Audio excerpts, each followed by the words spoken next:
Plebiscito sa charter change kayang isabay sa 2025 midterm elections ayon sa COMELEC. Tandem! Presyo ng baboy patuloy sa pagtaas. Tandem! Isang pulis na bota sinatulang guilty sa pagpatay sa binatilyong si Jemboy Baltasar. Tandem! Sa balitang pangkalakalan, inflation sa bansa mananatiling mababa ayon na rin sa World Bank. Tandem! Balita naman sa iba yung dagat, US naghahanda na sa panibagong ceasefire sa Gaza. Tandem! At sa balitang pampalakasan, Pinoy boxer ang kahas nahirapan sa weigh-in sa huling laban. Pag-akyat ng divisyon, pinag-aaralan na. Tandem! Nina David at John. David Oro at John Ibanez. Magkakambal na pagseserbisyo sa bayan. Tandem!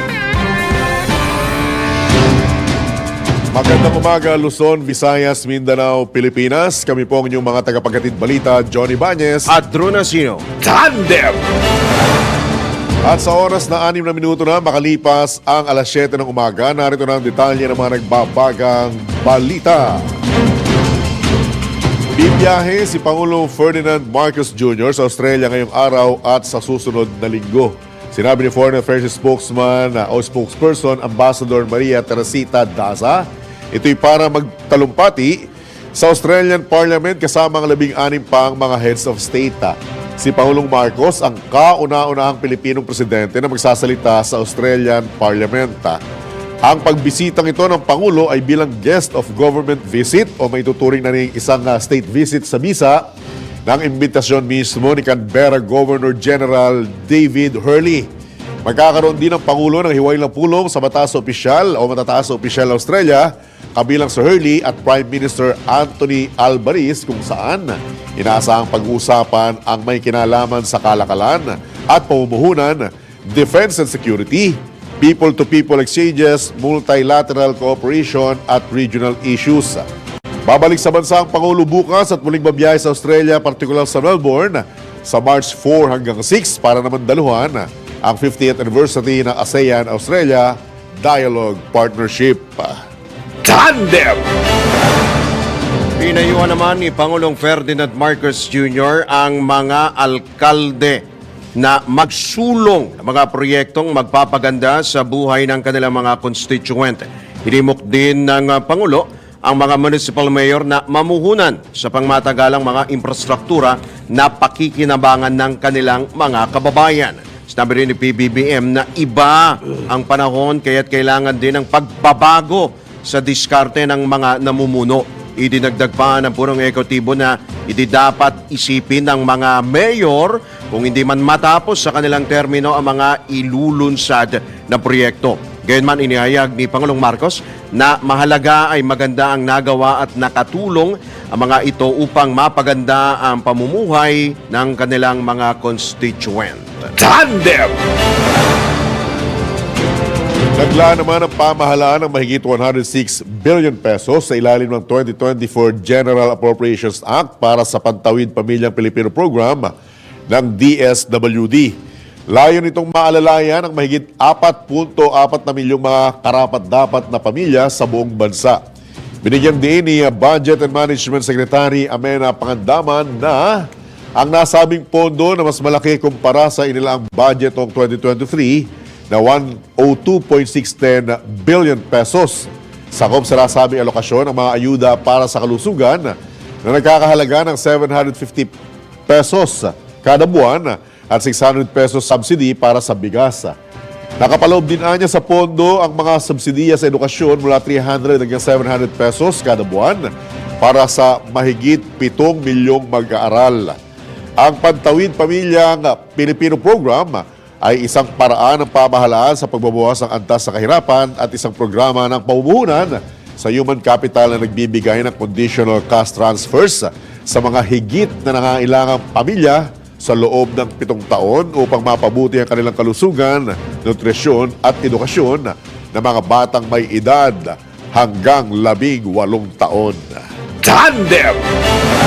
Sa iba pang tampok na balita, kayang pagsabayin ang plebisito sa charter change at 2025 midterm elections.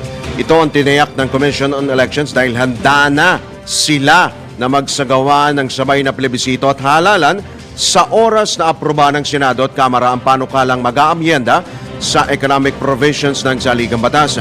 Ayon kay COMELEC Chairman George Garcia, hindi hihingi ng malaking pondo ang ahensya, sa halip ay dagdag bayad na lamang para sa mga gurong magsisilbi bilang Board of Election Inspectors ang kanilang ihirit.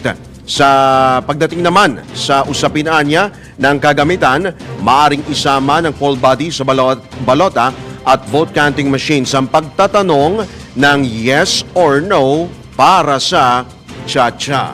Tandem! Tutol naman si Lanao del Sur Representative Zia Alonto Adyong na isabay ang plebisito sa isinusulong economic charter change sa 2025 midterm elections. Kasunod ito ng pahayag ni Senate President Juan Miguel Zubiri na nais si Pangulong Ferdinand Marcos Jr. na isabay ang plebisito ng pag-amyenda sa economic provisions ng 1987 Constitution sa halalan sa susunod na taon. Paliwanag ni Congressman Adyong, maaaring magamit sa politika ang cha-cha kung isasabay ito sa halalan.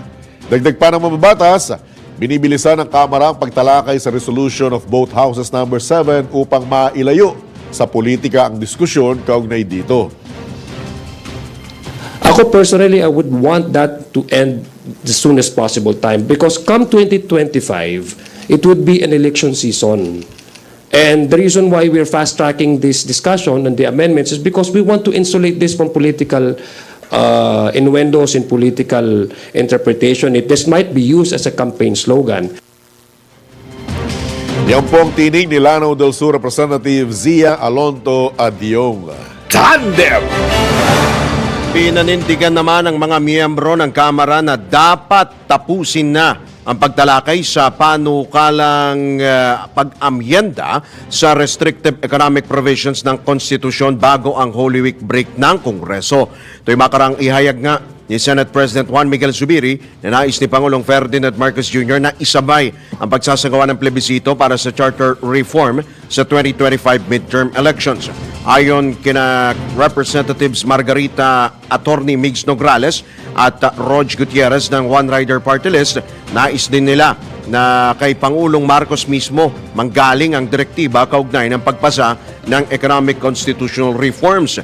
Naniniwala rin si Nograles na mahalagang manatili ang confidentiality ng pinag-usapan sa isang closed-door meeting. Iginiit pa ni Nograles ang kahalagahan ng SMART o specific, measurable, achievable, realistic, and time-bound na pagpapasya o ang pagtatakda sa mga layunin habang hinihintay ang direktiba mula sa Pangulo. Tandem! Muli namang tiniyak ni Senate President Juan Miguel Zubiri na walang political provision ng konstitusyon ang gagalawin sa isinusulong na amyenda sa saligang batas. Ayon kay Senate President Zubiri, kasunod na rito sa naging pahayag mismo ni Pangulong Ferdinand Marcos Jr. na ilang economic provisions lamang ang gusto nitong baguhin. Wala na anyang madadagdag sa resolution of both houses number 6 na kanilang tinatalakay sa Senado na ipina-a-adapt ng Pangulo sa Kamara.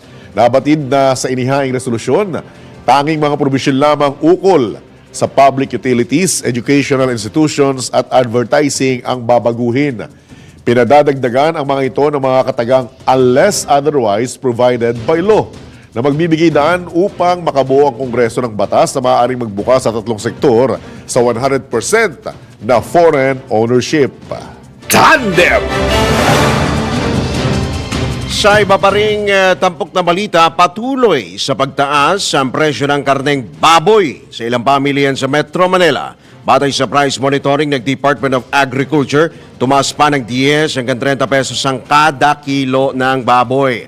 Aabot naman sa 370 pesos ang kada kilo ng kasim, habang papalo na sa 400 pesos ang yempo. Ayon sa ilang mga vendor, basta na lamang daw tumaas ang presyo, yung presyo ng kinukuha nila mula sa kanilang mga supplier. Samantala, nilinaw naman ang grupong samang industriya ng agrikultura o SINAG na hindi ito epekto ng El Nino phenomenon dahil sapat naman ang supply ng baboy at manok.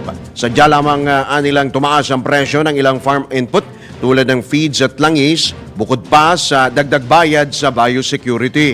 Gayunman, hindi dapat umabot sa 400 pesos ang kada kilo ng baboy, kaya't nakikipag-ugnayan na ang mga pork producers sa DA upang masilip ang problema at mapababa ang presyo ng baboy. Tandem! Sa oras na 15:00 minuto na makalipas ang ikapito ng umaga, tumanggap naman tayo ng pag-uulat mula sa labas ng himpilan. Pagtataguyod ng rules-based international order, mas pagtitibayan ng Pilipinas at Australia sa magkasunod na Australian trip ni Pangulong Marcos.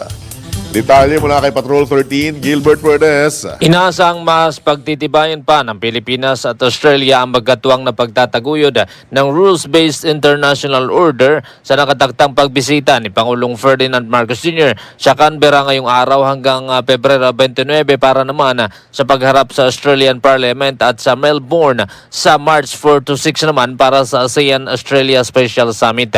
Sa press briefing sa Malacanang inihag naman ni DFA spokesperson Maria Teresita Daza na magsisilbi raw itong oportunidad para idulog ang tindig ng Pilipinas sa regional at international issues. Posible namang pasalamatan din ng Pangulo ng Australia para sa aktibong pagsuporta sa rule of law UNCLOS at 2016 arbitral ruling at maaari rin daw itong ihikayatin na patuloy na isulong ang mapayapang pagresolba sa agawan sa teritoryo. Samantala, inaasahan din ang paglalabas ng ASEAN-Australia Leaders Vision Statement at Melbourne Declaration na kikilala sa 50 taong partnership ng dalawang rehiyon. Patrol 13, Gilbert Perdes para sa himpilang may todong lakas.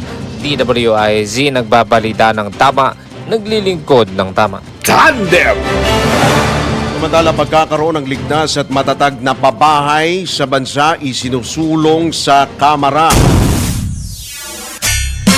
Alamin naman natin ang kabuuan ng detalye mula kay Patrol 11 Dina Nolasco. Ipinapanukala ni OFW Party List Representative Marisa Del Mar Magsino ang House Bill 9973 na layong bumalangkas ang isang komprehensibong framework, konkreto at matatag na pabahay para sa mga Pilipino upang maging handa ito sa mga sakuna at epekto ng pagbabago ng klima.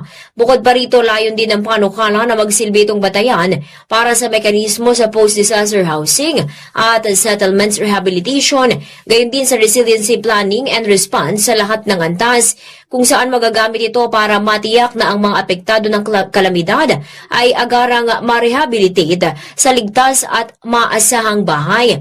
Ayon kay Magsino, bagamat hindi mapipigilan ang mga kalamidad, mahalagaan niyang maagapan ang anumang matinding pinsala at pagkawala ng buhay dahil sa pamamagitan ng tamang paghahanda, mitigation at pagtugon sa mga pabahay at human settlements. Git ng kongresista, mahalagang mabigyang prioridad ito para mapangalagaan ang kapakanan at kabuhay ng taong bayan laban sa mga sakuna tulad ng lindol, bagyo, mga pagbaha, landslides at iba pang. Kung tuluyang maisasabatas, ang Department of Human Settlements and Urban Development ang siyang tututok sa pagbuo ng framework sa tulong ng iba pang kaukulang ahensya ng gobyerno, civil society organizations at komunidad.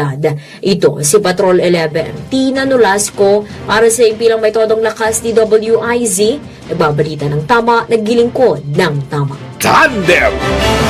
Samantala, panukalang pagtatatag ng Bulacan Airport City Special Economic Zone na ipresenta na sa plenaryo ng Senado.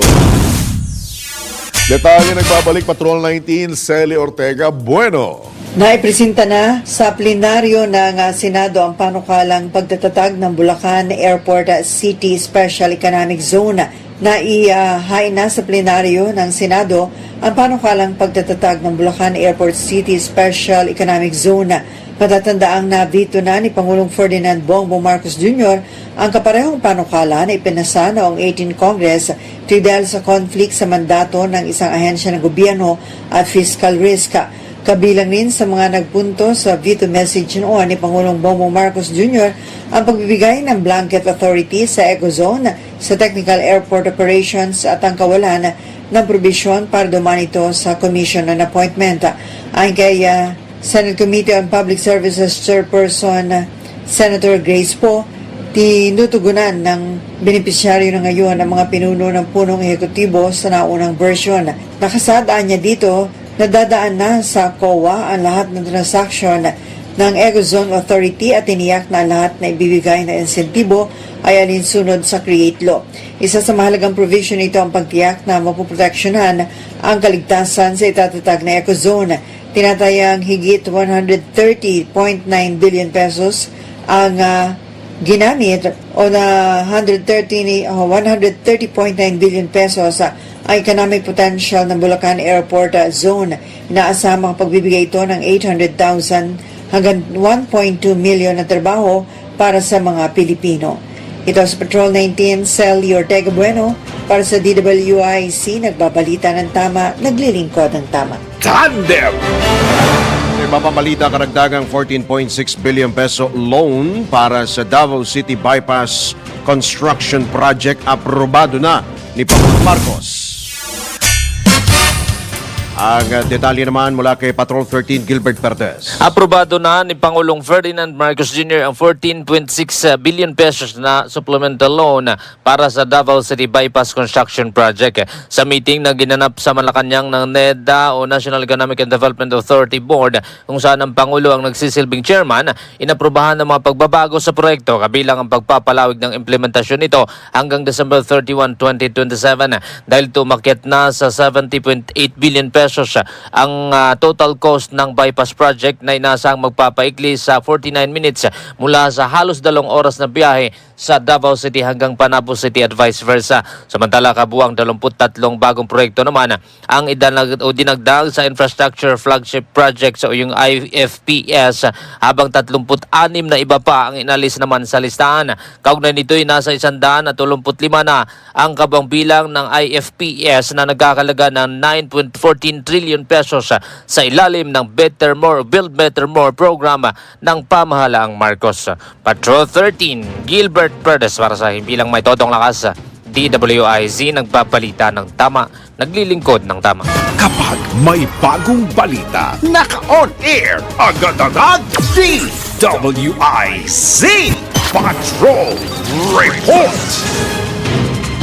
Samantala, ipinag-utos ni Agriculture Secretary Francisco Chu Laurel Jr. ang pag-iimbestiga sa hindi otorisadong pagbebenta ng rice stock ng NFA o National Food Authority sa presyong hindi makabubutian niya sa pamahalaan.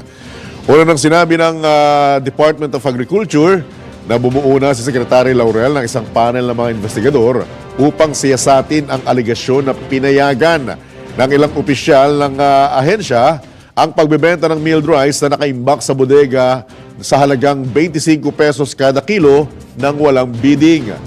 Ang naturang mga bigas ay binili in palay form sa halagang 23 pesos kada kilo. Napag-alaman na ang rice stocks ay binili sa farm gate price sa 23 pesos kada kilo, ngunit ibinenta sa private trader sa halagang 25 pesos kada kilo kung saan niribag umano ang mga bigas ng walang NFA markings na maaaring ibenta sa mas mataas na presyo na 50 pesos ang kada kilo. Tandem. Wow. Kano kaya yun? Ilang zero kaya yun? Sino? Sino nga ba? Sino-sino? Magkano? At speaking of sino at agrikultura, iniimbestigahan na ng Bureau of Plant and Industry o BPI ang, ito pa isa, hinihinalang kaso ng onion smuggling sa Aroy. bansa. Ito'y kasunod na rin ang mga ulat na may mga ibinebentang imported na sibuyas sa social media, partikular sa Facebook. Kaugnay nito, nilinaw ni BPI Director Glenn Panganiban na hindi naglalabas ng anumang phytosanitary at sanitary permits ang ahensya na kailangan upang legal na makapag-import ng sibuyas. Ayon kay Director Panganiban, hindi dapat tinatangkilik ang mga smuggled na produkto dahil posible itong magdulot ng panganib sa kalusugan ng tao lalo't hindi ito dumaan sa inspeksyon. Ibinungkay naman ni Agri Party List Representative Wilbert Lee na tiyaking galing sa lehitimong distributor ang mga sibuyas at iba pang produktong pagkain upang makasigurong ligtas itong kainin. Tandem. Sino ang tandem bro yung kinukot mo? Sa Yan sa report na yan. Si BPI Director Glenn Panganiban. na kamag-anak nina? Ha? Kanino kamag-anak? Senior Yusek ang alam kong kamag-anak nito eh, di ba? Na wala na. Wala na ba? Wala na. Tapos yung isang magaling din na na-demote, mukhang tuluyan na rin nagpaalam. Wala na rin ako natanggap na text sa kanya. At tapos, yung ipinalit na full-time spokesman, mukhang nagiging mailap. No? Isang araw pa natin hinahagilap yun. Anyway, paalala lamang po sa mga taga-Department of Agriculture, taga-Bureau of Plant Industry. Bukas po ang programang ito at ang himpilang ito para sa inyong panig kaugnay sa mga isyong buwabalot sa inyong ahensya. Oras! 25 minuto na po makalipas ang ikapito ng umaga. Tandem! Sa oras na 28 minuto na makalipas ang ikapito ng umaga, sa iba pang tampok na balita sa inyong nag-iisang tandem, hinatulang guilty ng Navotas RTC sa kasong homicide ang isang pulis na nakapatay sa 17 taong gulang na binatilyo sa lungsod. Sinintensya ng 4 hanggang 6 na taong pagkakakulong si Staff Sergeant Jerry Sabate, maliban kaugnay sa pagpatay kay Jemboy Baltasar matapos mapagkamalang murder suspect. Pinagbabayad din ng pulis ng tig 50,000 piso sa civil at moral damages sa pamilya Baltasar. Hinatulan naman si Executive Master Sergeant Roberto Balais Jr., Staff Sergeant Nico Esquilon, Corporal Edmard Jade Blanco at Patrolman Benedict Mangada ng 4 na buwang pagkakakulong dahil sa pagpapuputok ng baril sa tubig. Inabsuelto naman ng korte si Staff Sergeant Antonio Bugayong dahil hindi ito napatunayang nagpaputok ng kanyang baril. Tandem! Kaugnay niyan, dismayado naman ang pamilya ng 17 taong gulang na napatay ng pulis sa hatol ng Navotas Regional Trial Court o RTC. Emosyonal na inahayag ng ina ni Jerod Jemboy Baltasar na si Rodalisa, na nakukulangan siya sa hatol na 4 hanggang 6 na taong pagkakakulong kay dating Staff Sergeant Jerry Sabate maliban. Ngunit habang buhay nang wala ang kanyang anak. Dismayado rin si Ginang Rodalisa dahil si maliban lang ang napatunayang may sala ng korte sa pagpatay kay Jemboy. Magugunitang hinatulan ng hanggang 6 na taon at 4 na buwang pagkakakulong ang dating pulis sa pagpatay kay Jemboy. Tandem! Aapila ang Department of Justice sa naging hatol ng Navotas City RTC Branch 286 sa kaso ng pagpaslang sa 17 anyos na si Jemboy Baltasar dahil sa mistaken identity. Sinabi ni Justice Spokesman Attorney Miko Clavano na kinukwestiyonin ng DOJ sa Court of Appeals ang hatol ni Judge Pedro Dabo Jr. ng Navotas City RTC Branch 286. Dagdag pa ni Attorney Clavano na maraming argumento sa hatol ni Judge Dabo na maaaring batayan sa idudulog na petisyon sa Appellate Court. Kabilang na niya rito ang conspiracy at intent to kill ng pagbabarili ng mga pulis si Jemboy. Sa desisyon ni Judge Dabo, natulang guilty sa kasong homicide si dating Police Staff Sergeant Jerry Maliban na ginawaran lang hanggang 6 na taong pagkakabilanggo at multang 100,000 piso. Tandem!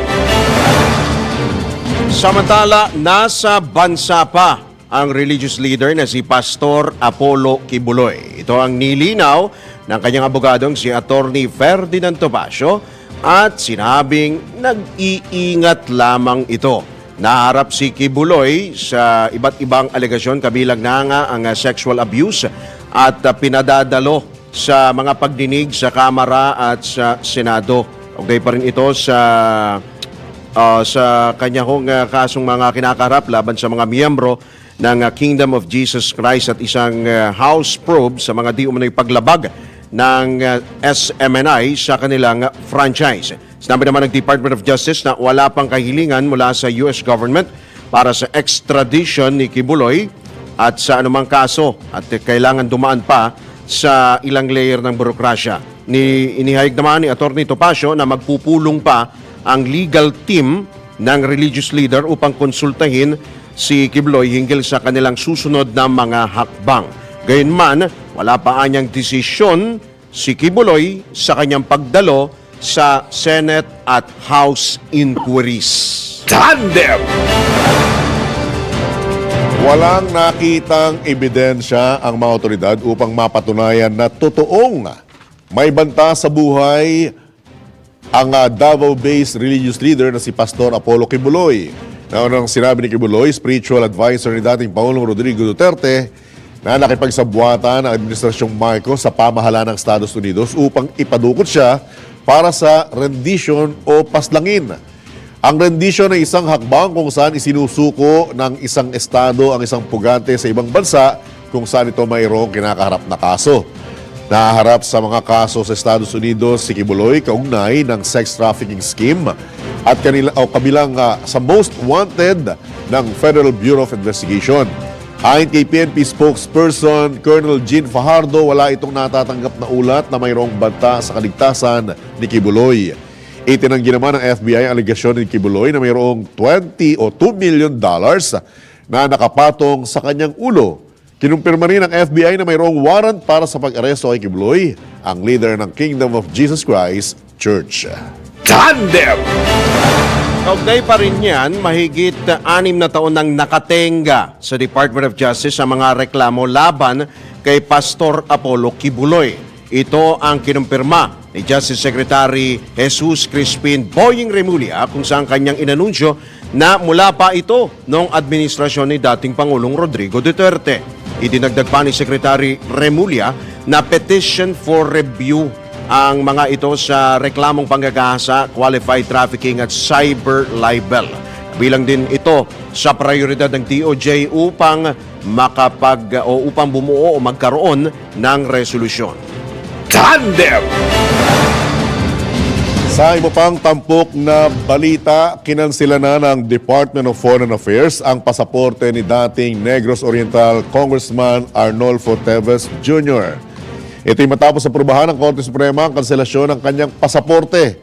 Ayon kay Justice spokesman Assistant Secretary Mico Clavano, nagpadala na sila ng liham sa pamahalaan ng Timor-Leste upang maipadeport ang sinibak na kongresista. Dahil dito, maasa ang DOJ na pagbibigyan ng Timor-Leste ang kahilingan nito upang harapin ni Teves ang patong-patong na kaso kaugnay sa pagpatay kay Governor Roel Digamo at siyam na iba pa. Tiniyak pa ng DOJ na kasalukuyang nasa Timor-Leste pa rin ang dating mambabatas dahil wala silang tatanggap na impormasyon kung nakaalis na rito si dating Congressman Teves. Tandem! Samantala, kumpiyansa si Lanao del Sur 1st District Representative Zia Alondo Adyong na hindi na mauulit ang nangyaring Marawi siege noong nakaraang administrasyon. Ginawa ni Adyong ang pahayag matapos ang naging sagupaan ng mga sundalo at miyembro ng Dawla Islamiyya Maute Group sa Munay, Lanao del Norte noong Pebrero 16. Ayon sa kongresista, nakikipagtulungan ang security force, mga lokal na pamahalaan at komunidad sa Administrasyong Marcos laban sa mga nalalabing miyembro ng teroristang grupo. May tuturing anyang isolated case lamang ang nangyaring sagupaan ng mga sundalo at Maute, kung saan 6 nakawal ang nasawi at 4 na iba pa ang nasugatan. Ang mga nalalabing umanong miyembro ng teroristang grupo ay pinaghahanap na ng AFP, katuwang ang mga lokal na pamahalaan at komunidad. Si Adyong ang chairman ng Ad Hoc Committee on Marawi Rehabilitation and Victims Compensation. Tandem!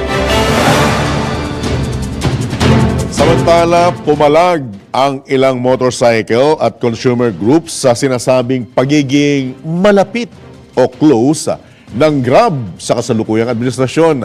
Ayon kay Atty. Ariel Inton, Pangulo ng Lawyers for Commuter Safety and Protection, isang halimbawa ang Grab ng isang kumpanya na pipilitin anyang gumamit ng mga government official upang baluktutin ang regulatory procedures sa bansa.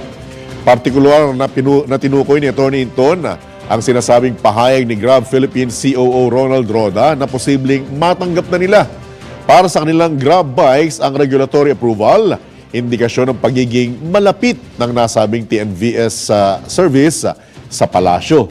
Magugunitang nag-courtesy call ang mga foreign executive ng Grab kay Pangulong Ferdinand Marcos Jr. na tinukoy ni Roda na isang matatag na ugnayan sa kasalukuyang administrasyon. Gayunman, gate ni Atty. Inton, na hindi dapat payagan ng pamahalaan ng isang foreign-owned company na baluktutin ang mga rules at dominahan ang APE o ang App-Based Transportation System dito sa bansa. Ang desisyon ng DOTR Technical Working Group na huwag isama ang Grab sa MC Taxi Pilot Study ay bunsod ng paglabag nila bukod pa sa pag-acquire nito sa Moveit noong Agosto 2022, kaya ito ang nagsisilbing de facto fourth player ng MC Taxi sector. Tandem! With your indulgence, Tandem Drew, mga katandem, ito yung sinasabi nilang baka magkaroon ng monopolya sa taxi na gamit ang motorsiklo. Sabi naman nila, wala namang masama kung maging marami ang player, pero dapat nila, according kay Attorney Inton, dapat dumaan sa tamang proseso.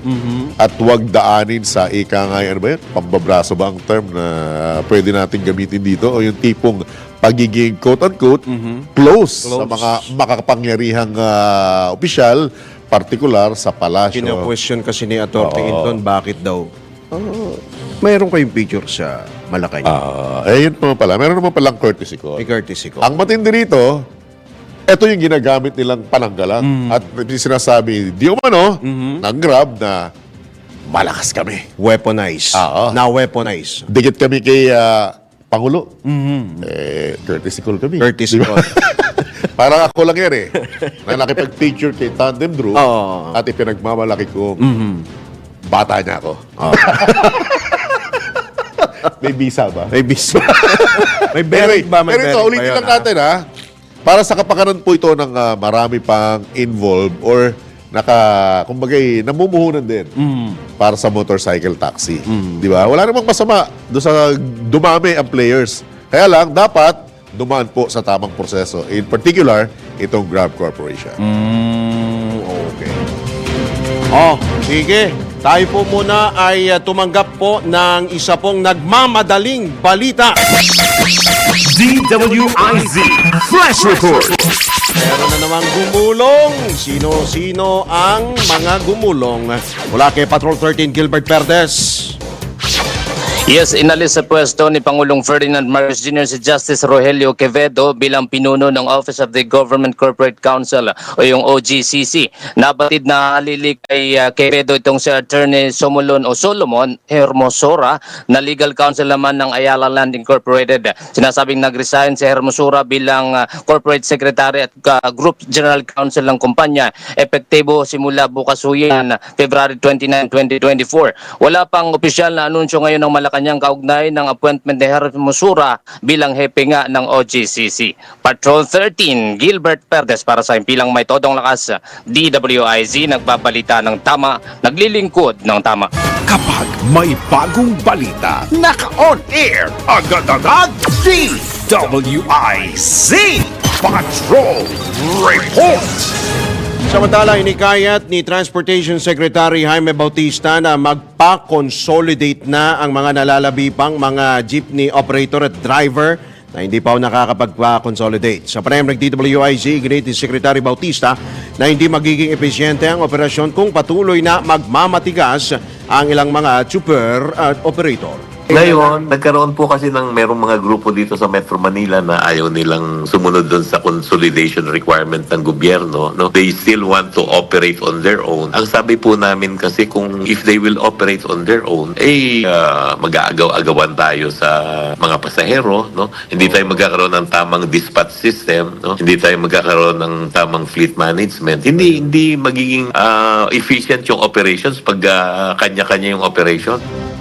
Idinagdag pa ng kalihim na maganda ang maidudulot sa mga super at operator ng pagpasok sa consolidation. Para magkaroon po ng tinatawag na tamang fleet management, tamang dispatch system, no? Tamang maintenance program, no?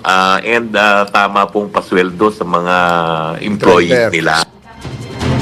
Samantala, nilinaw naman ng pinuno ng DOTR na maaari pa rin naman bumiyahe ang mga jeep basta't ito'y tumatalima sa Philippine National Standards. Yung iconic jeepney ay tuloy pa rin po ang manufacturing yan no? So, hindi po natin i-phase out yan. Kailangan lang natin yung mga jeepney na yan ay mag-comply dun sa tinatawag natin na Philippine National Standard, no? Na ang pintuan po niya ay nandito sa right side. Yung bubong niya ay medyo mataas para pwedeng maglakad yung pasahero para po convenient yung experience ng ating mga mananakay.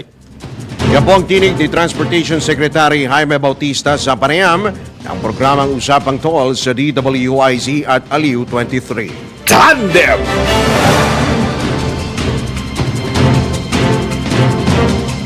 Sa iba pang tampok na balita, sumampa na sa 810 million pesos ang halaga ng pinsala ng El Nino phenomenon sa sektor ng agrikultura. Batay sa pinakahuling ulat ng NDRRMC, pinakamalaking halaga ng pinsala na itala sa Western Visayas at sinundan ng Mimaropa, Calabarzon at Zamboanga Region. Mahigit 13,000 magsasaka at mangingisda ang apektado habang mahigit 12,000 hektarya ng taniman ang lubha namang napinsala.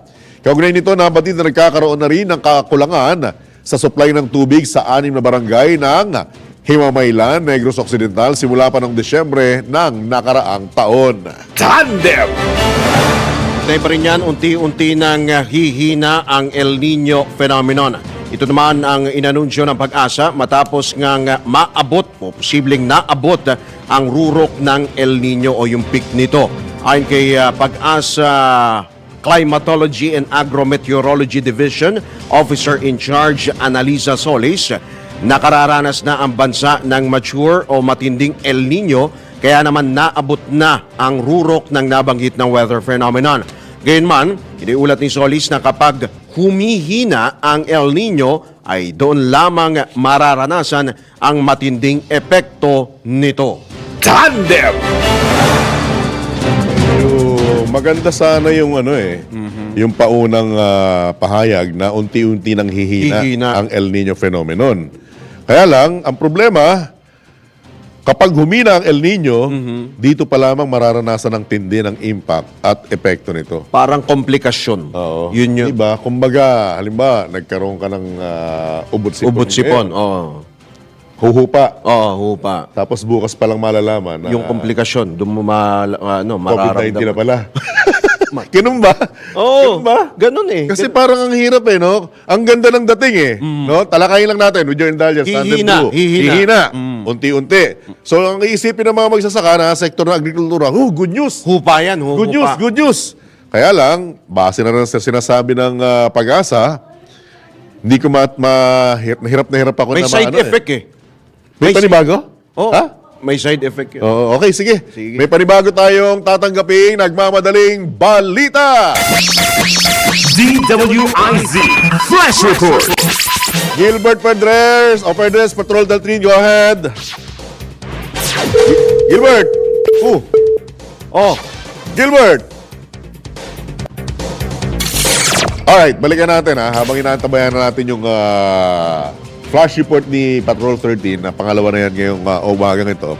Yun lamang siguro dapat i-reangle ng Pag-asa. Diba? Yung, o kung sino man yung gumawa. Okay na? Alright, balikan natin yung nagmamadaling balita muli ni Patrol 13, Gilbert Perez. Gilbert! Gilbert! go ahead, Gilbert. Aha. Sige. Okay. Subukan natin mamaya kung makukuha pa natin si Gilbert, ha? Oo. Anyway, yun yung binabanggit natin, Tandem Drew, kasi yun yung mahirap yung pagka yung sinabi talagang okay na, hihina na, ang ina-expect mo dyan, tuluyan ang mawawala.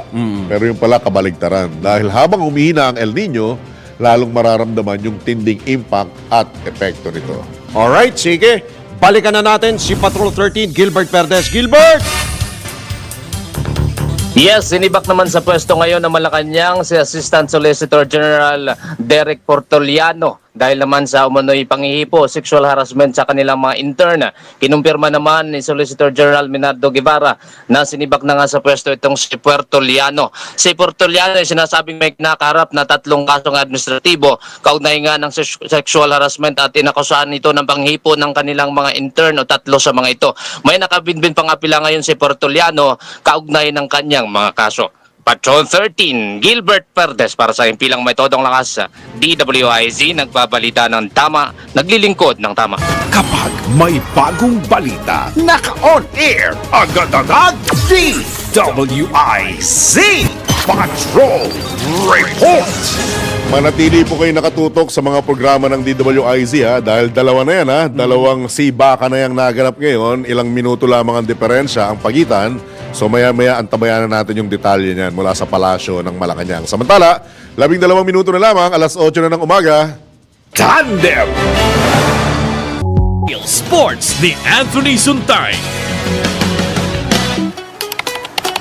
Oh, ano yan? Share naman. Dad was telling me about the Toyota Innova. Oh? Han, I like the features kasi mukhang sporty yung exterior at premium yung interior. Oh, I heard meron din reverse cam and clearance and back sonar sa V&G grades. So convenient. Plus may Apple CarPlay and Android Auto with the E-grade, so I'm super excited. I'm telling you, this premium MPV works for families and big groups. So what are you waiting for? Visit www.toyota.com.ph to know more.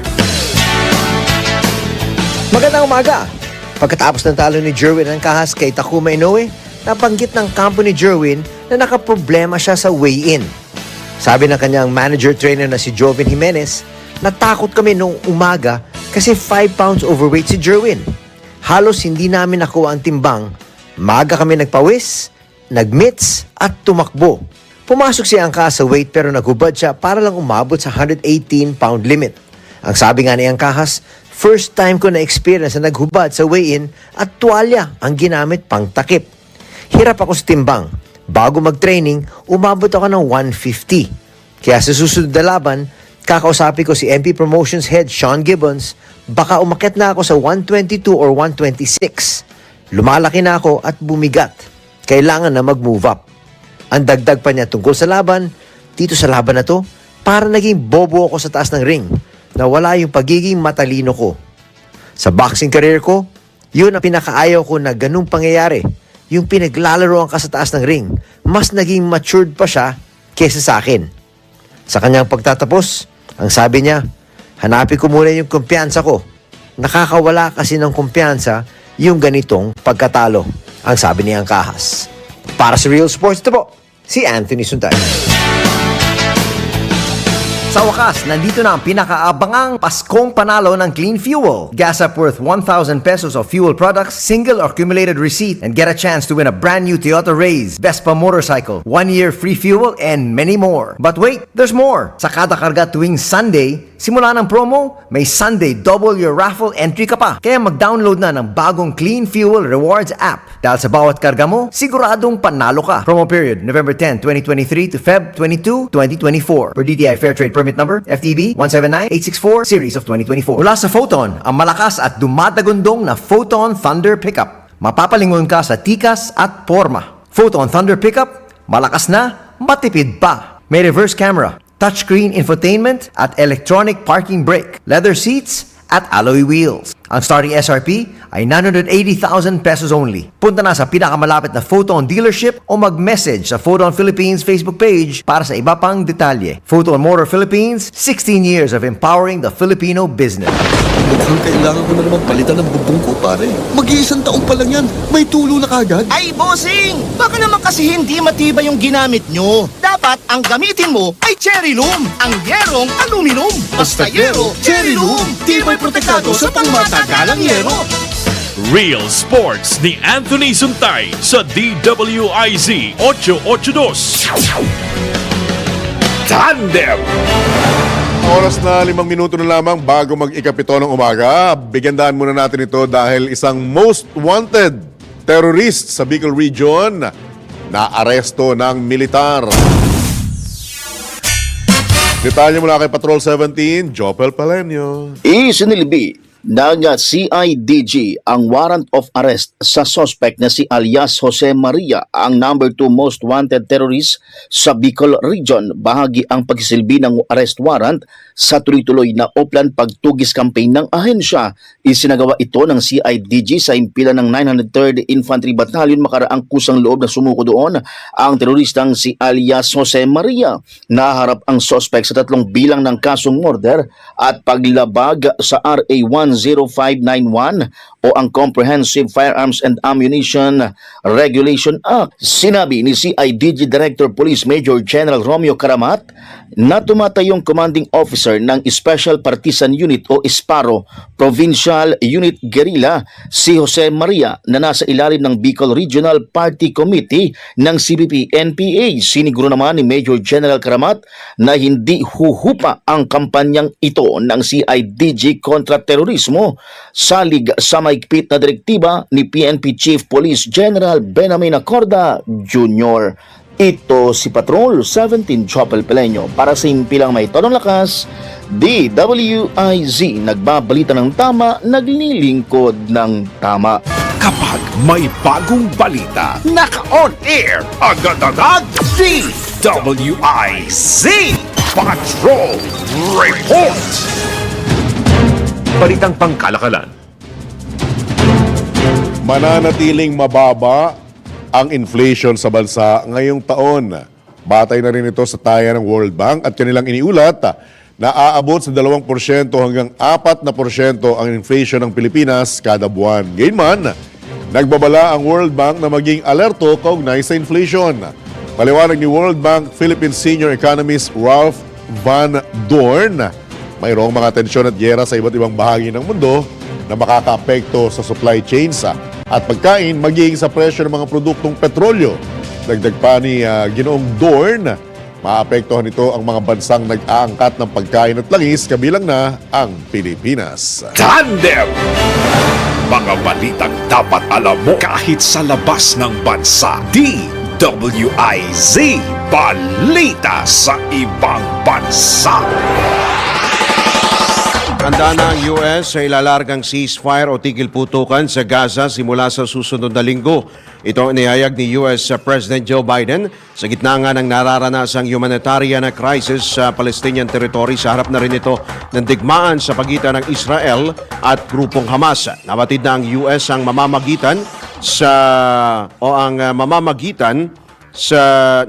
sa Egypt, Qatar at France para sa ceasefire sa kaguluhan sa pagitan nga ng Israel at Hamas at pagpapalaya sa mga bihag sa Gaza kapalit ng Palestinian prisoners na hawak ngayon ng Israel. Sa kasalukuyan, aabot na sa halos 30,000 katao ang nasawi sa ilang buwang digmaan diyan po yan sa Gaza.